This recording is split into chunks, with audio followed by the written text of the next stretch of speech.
Kayak wajah tadi ditunjukkan yang Pak, siapa itu Pak Kumis. Jadi itu wajah Nabi Muhammad Sallallahu Alaihi Wasallam. Kalau wajah Nabi Muhammad nggak tahu, kita coba pandang pertama kali. Ini wajah Nabi Muhammad, bukan wajah Habib Muhammad. Wajah yang indah, tampan, menawan. Itu kalau malam hari, beliau itu sudah tampan, tapi kalau tersenyum, wah lebih indah lagi. Kalau beliau tersenyum, itu cahaya senyuman beliau itu bisa kelihatan dari balik dinding yang ada di belakang beliau. Jadi dinding yang ada di belakang beliau itu bercahaya karena senyuman indah dari Nabi Muhammad Sallallahu Alaihi Wasallam. Itu Nabi Muhammad Sallallahu Alaihi Wasallam. Nah, sekarang kita akan sedikit berbicara tentang beberapa etika adab Nabi Muhammad yang sangat luar biasa, yang membuat beliau tambah dicintai oleh para pengikutnya. Yang pertama, adab Nabi, beliau itu kalau ketemu orang, kemudian diajak bicara oleh orang tersebut, beliau tidak akan memalingkan mukanya sampai orang yang mengajak bicara yang memalingkan muka dari beliau. Jadi kalau ada orang yang mengajak beliau bicara, beliau akan simak, beliau akan dengar sampai orang itu selesai, kemudian memalingkan mukanya dari Nabi, baru Nabi memalingkan muka. Nabi Muhammad orang yang terhormat, orang yang terpuji, orang yang mulia, orang yang disegani. Beliau tidak pernah memalingkan muka dari siapa saja yang mau mengajak bicara. Mau dia orang baik, mau dia orang setengah baik, mau dia orang yang terhormat atau orang biasa, orang kaya, orang miskin, orang tampan, orang jelek, itu diperhatikan oleh Nabi Shallallahu Alaihi Wasallam. Jadi semua tidak luput dari perhatian Nabi. Orang kaya, orang miskin itu diperhatikan Nabi. Bahkan orang miskin jauh lebih diperhatikan oleh Nabi Muhammad Sallallahu Alaihi Wasallam. Dulu pada saat perang Uhud, kalau tidak salah, ada beberapa sahabat Nabi yang meninggal syahid. Beberapa orang ada yang tidak mencari tahu tentang satu orang yang menjadi korban dalam perang Uhud. Tidak ada yang mencari karena dia orang biasa, orang yang tidak tampan, orang yang status sosialnya itu bawah. Tidak ada yang mencari keberadaan orang ini, tapi Nabi mencarinya. Apakah kalian kehilangan seorang yang belum masuk dalam daftar orang-orang yang meninggal syahid? Karena di antara tentara-tentara yang terdaftar ada beberapa nama yang tidak ada bersama Nabi SAW dalam rombongan yang masih hidup. Ditanya Nabi, apakah kalian masih kehilangan seorang yang wafat di medan Uhud? Tidak ada lagi wahai Rasulullah. Akhirnya Nabi mengatakan, lakini abkidu Julaiban. Akan tetapi aku tidak menemukan Julaibib. Julaibib sahabat Nabi, berkulit hitam, orang rendahan. Ada status sosialnya itu biasa saja, miskin, mantan budak, berkulit hitam, yang tidak diperdulikan keberadaannya. Sehingga ketika Nabi tanya, kalian melihat Julaibib? Mereka tidak tahu. Tapi Nabi mengatakan, sementara aku kehilangan Julaibib, cari Julaibib. Ternyata Julaibib memang termasuk salah satu dari sahabat yang meninggal syahid. Ini itu adab Nabi. Kalau diajak, coba kita kalau seandainya ketemu dengan pejabat negara, siapa pejabat negara? Boro-boro ketemu dia. Itu ringnya 3 ring itu. Kalau bos kena tendang ya. Atau wali kota Bandung, siapa? Badawi. Masya Allah. Insya Allah itu calon wali kota Turki, insya Allah. Atau presiden alam goib. Bisa kita ketemu beliau saat beliau sedang berjalan, lalu kita ajak bicara secara langsung. Nah, kalau Nabi SAW, beliau pernah berpesan kepada seorang hamba sahaya, kalau engkau punya hajat kepadaku, engkau bisa tarik tanganku dan bawa aku kemana saja untuk bisa berbicara denganku 4 mata. Ditarik udah kemana saja. Kalau kita narik pejabat publik, wah, ada ajudan-ajudan yang akan menghalangi. Sulit. Itu Nabi SAW luar biasa. Pintu rumah Nabi tidak ada menjaga, beliau tidak punya ajudan, beliau tidak punya yang namanya apa? Pengawal, tidak ada. Jadi siapa saja yang ingin bertemu Nabi bisa. Enak enggak? Luar biasa. Makanya sahabat itu bebas ketemu Nabi SAW. Kalau punya hajat langsung datang saja ke rumah Nabi, mengetuk pintu rumah Nabi. Tapi mereka punya adab. Mereka tahu kapan harus datang ke rumah Nabi, kapan tidak boleh datang ke rumah Nabi. Punya adab sahabat.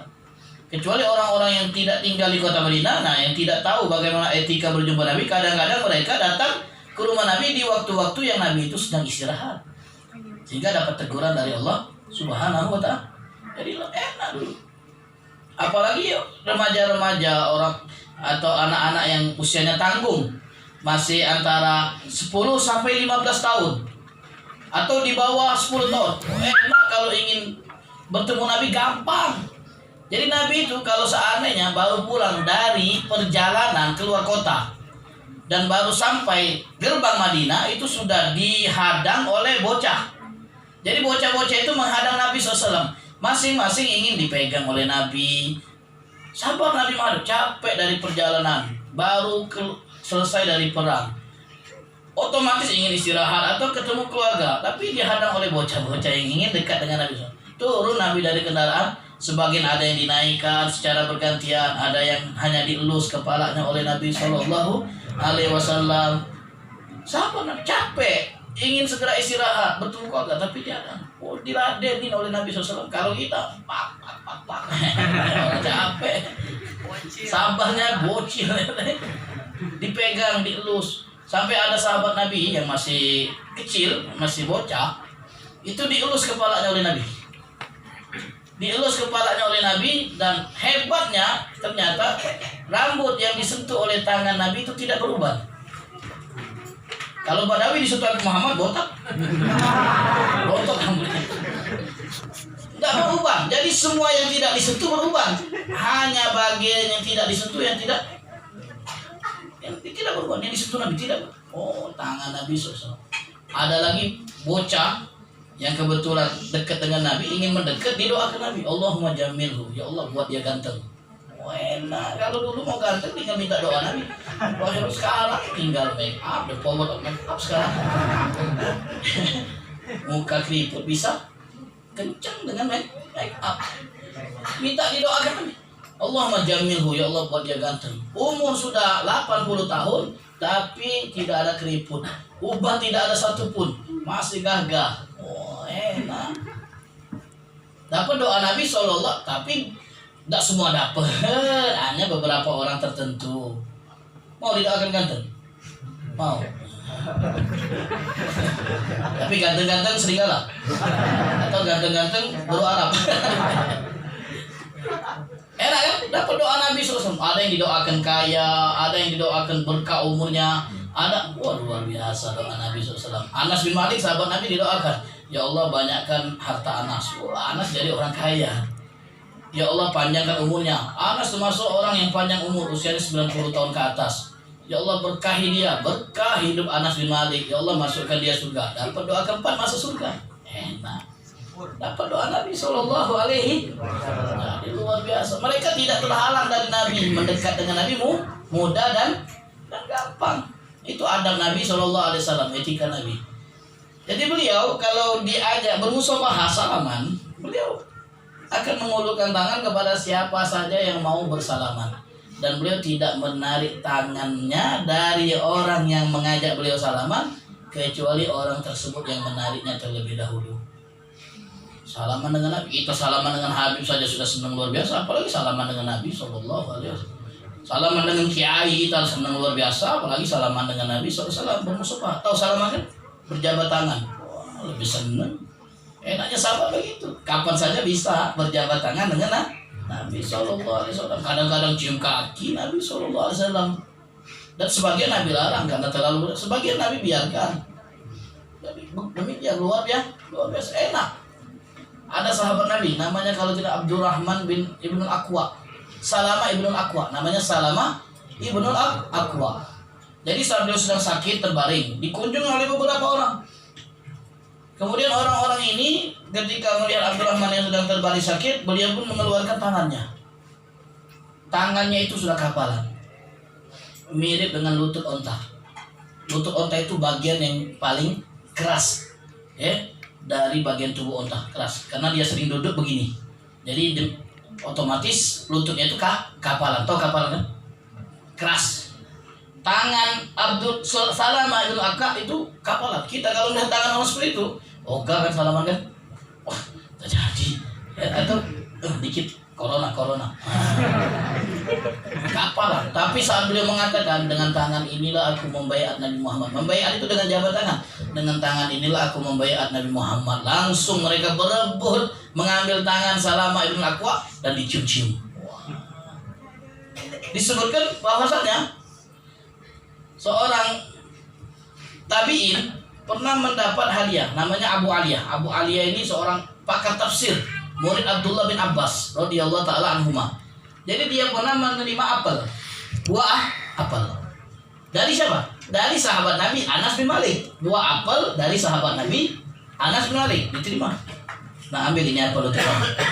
Apa yang dilakukan oleh Abu Aliyah? Apel tadi dicium-cium. Bukan dimakan, kalau kita makan kan. Kenapa? Karena apel ini disentuh oleh tangan yang bersentuhan dengan tangan Nabi. Karena Anas bin Malik itu bersentuhan dengan Nabi. Jadi apel tadi tidak dimakan, dicium-cium. Mau dicium-cium. Kenapa? Apel ini berasal dari tangan yang bersentuhan dengan tangan Nabi SAW. Ada lagi tabi'in namanya, kalau tidak salah, lupa. Dia ini muridnya Anas bin Malik. Banyak belajar dari Anas bin Malik. Dia kalau ketemu Anas bin Malik dicium di antara kedua belah mata Anas, dicium di sini. Kenapa? Karena dua mata ini melihat Nabi Muhammad. Dua mata Anas melihat Nabi Muhammad SAW. Jadi dicium bagian di antara kedua matanya.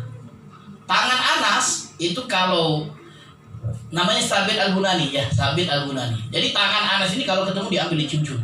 Tangan yang menyentuh tangan Rasulullah SAW. Wah, sampai demikian. Tangan yang menyentuh tangan Nabi Muhammad SAW. Adakah benda yang disentuh langsung oleh Nabi Muhammad? Ada? Benda yang disentuh langsung. Sampai saat ini masih benda itu ada. Yang disentuh langsung oleh Nabi Muhammad. Ada tak? Kalau Masjid Nabawi itu sudah dibuka kan? Sudah direnovasi. Jadi bagian-bagian yang disentuh langsung oleh Nabi Muhammad itu mungkin sudah tidak didapat lagi karena sudah direnovasi. Tanah-tanah Madinah mungkin karena terjadinya berlalunya masa demi masa, ya pasir-pasir yang mensentuh Nabi itu ditiup terpa oleh angin. Tapi ada bagian tempat-tempat yang masih pernah disentuh oleh Nabi Muhammad. Gua Sur tidak berubah. Gua Sur, tempat Nabi SAW bersembunyi saat dikejar-kejar oleh orang Quraisy ketika hijrah, masih ada. Gua Hira, tempat Nabi menerima wahyu, masih ada. Tempat itu masih disentuh Nabi SAW. Dan ada lagi benda yang disentuh Nabi langsung. Apa itu? Hah? Hajar Aswad. Benar ya? Kasih dia 2000. Hajar Aswad disentuh langsung oleh Nabi SAW. Bahkan dengan mulut beliau. Walaupun sudah jutaan mulut menyentuh Hajar Aswad, tapi Hajar Aswad disentuh oleh bibir Nabi langsung. Makanya kalau kita pergi umroh atau haji, diusahakan untuk bisa mencium Hajar Aswad. Tapi hati-hati, bisa salah nanti kepala orang Afrika dicium. Yalah Hajar Aswad, bukan. Hati-hati makanya. Emang untuk saat ini kan mencium Hajar Aswad itu agak sulit. Karena banyaknya jumlah jamaah haji. Apalagi zaman sekarang corona nggak diizinkan untuk mencium Hajar Aswad. Jadi sangat dianjurkan untuk mencium Hajar Aswad kalau memang memungkinkan dan tidak menyakiti orang lain. Jangan sampai hanya untuk mencium Hajar Aswad menyewa bodyguard untuk menyingkirkan orang-orang sekitar Hajar Aswad supaya bisa cium. Janganlah, tidak perlu seperti itu. Kalau memang memungkinkan, dimudahkan cium Hajar Aswad.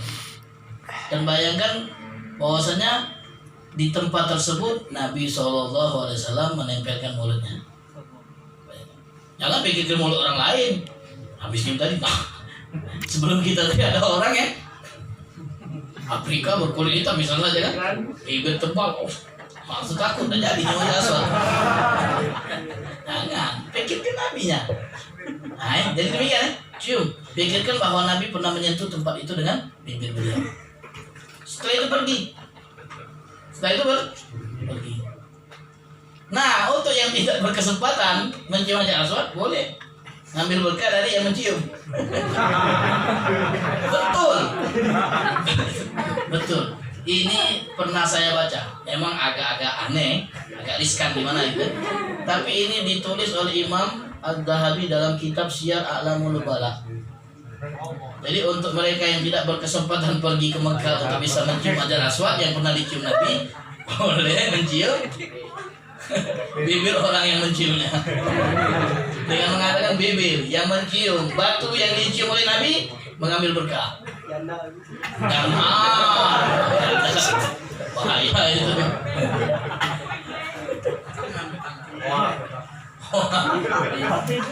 Atau tangannya, kalau memang tangannya menyentuh, cium tangan.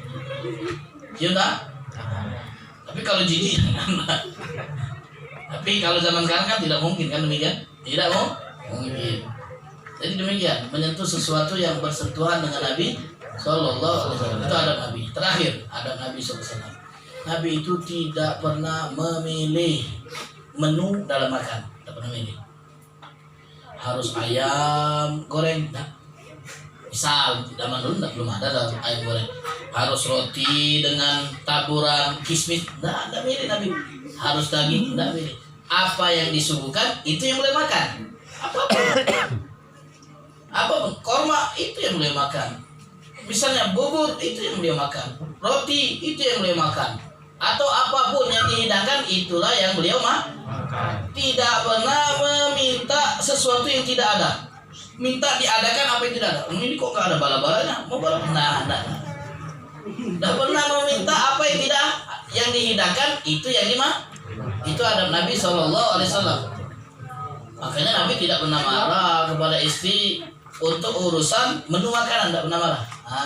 Loh ini kok nggak ada ayamnya? Ini mana ayam? Beli dulu ayam. Nah, ini tempenya mana tempenya? Tidak pernah Nabi. Yang dihidangkan itu yang dimakan.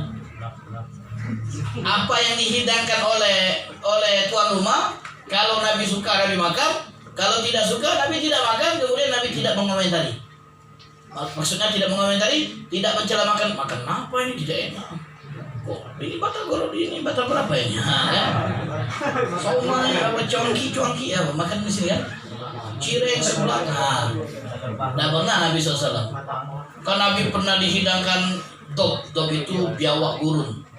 Biawak gurun beda dengan biawak rawa. Kalau biawak gurun itu alisnya tebal. Jenggot. Nggak, biawak gurun memang beda. Boleh dimakan. Tapi Nabi SAW tidak berselera. Karena ini bukan makanan tempat Nabi SAW. Nabi itu hidup di Mekah, bukan hidup di pedalaman. Orang pedalaman biasa makan biawak. Nabi SAW tidak terbiasa makan biawak. Karena tidak selera, Nabi tidak memakan, tidak menyentuh. Yang menawari ini mengatakan apakah ini haram wahai Rasulullah? Tidak, tapi ini bukan makanan orang yang ada di wilayah kami, maka saya tidak selera. Itu saja. Tidak, makanan apa ini? Jijik, kok kayak ingus? Gak benar Nabi SAW mencela makanan. Apalagi kalau seandainya menampakkan kesan-kesan orang yang istilahnya apa ini? Tidak selera, menekan. Ada yang kan demikian kan? Dihidangkan makanan oleh tuan rumah tapi menampilkan, menunjukkan istilahnya itu apa? Ekspresi tidak suka atau ekspresi panik nih, kayak muntah. La haula wala quwata. Kali tidak sedang, sudah jangan disentuh. Itu cara Nabi Sallallahu Alaihi Wasallam. Jadi apa yang ada dimakan, yang tidak ada tidak Nabi tuntut harus ada. Dan Nabi SAW pernah dihidangkan makanan roti. Roti itu biasanya harus ada pasangan. Biasanya keju, yogurt. Zaman dulu sudah ada yogurt. Biasanya pasangannya atau madu. Itu teman makan roti yang paling enak. Nah, suatu hari ketika Nabi dihidangkan roti, temannya itu tidak ada selain cuka. Cuka itu adalah fermentasi dari anggur. Anggur difermentasi jadi arak. Kalau dibiarkan lagi jadi cuka anggur. Nah, cuka anggur itu teman makan roti yang paling bawah itu, paling bawah. Teman makan roti paling bawah itu cuka anggur. Karena yang dihidangkan itu cuka anggur, Nabi tidak mencela, malah Nabi memuji nikmal idam khol. Sebaik-baik lauk teman makan roti adalah cuka anggur. Tidak dicela oleh Nabi. Padahal itu teman makan roti yang paling rendah. Kalau kita lauk yang paling rendah itu apa? Tahu, gehu, Atau tempe ya, biasanya tahu, tempe atau oncom dan sejenisnya lah. Itu teman makan, atau kerupuk saja, makan nasi putih temannya kerupuk disiram air sedikit biar enak ditelan. Tak demikian Nabi SAW. Maka Nabi puji ni'mal idam al-khon, sebaik-baik lauk adalah cuka anggur. Itu cara Nabi SAW dalam menghormati nikmat Allah Subhanahu wa ta'ala. Mudah-mudahan Allah Ta'ala berikan kita kemampuan untuk bisa meniru adab Nabi Muhammad SAW. Amin ya rabbal alamin. Mungkin ini saja yang bisa saya sampaikan. Lebih dan kurang mohon maaf kepada Allah kita semua, mohon ampun. Wabillahi taufik wal hidayah. Wassalamualaikum warahmatullahi wabarakatuh.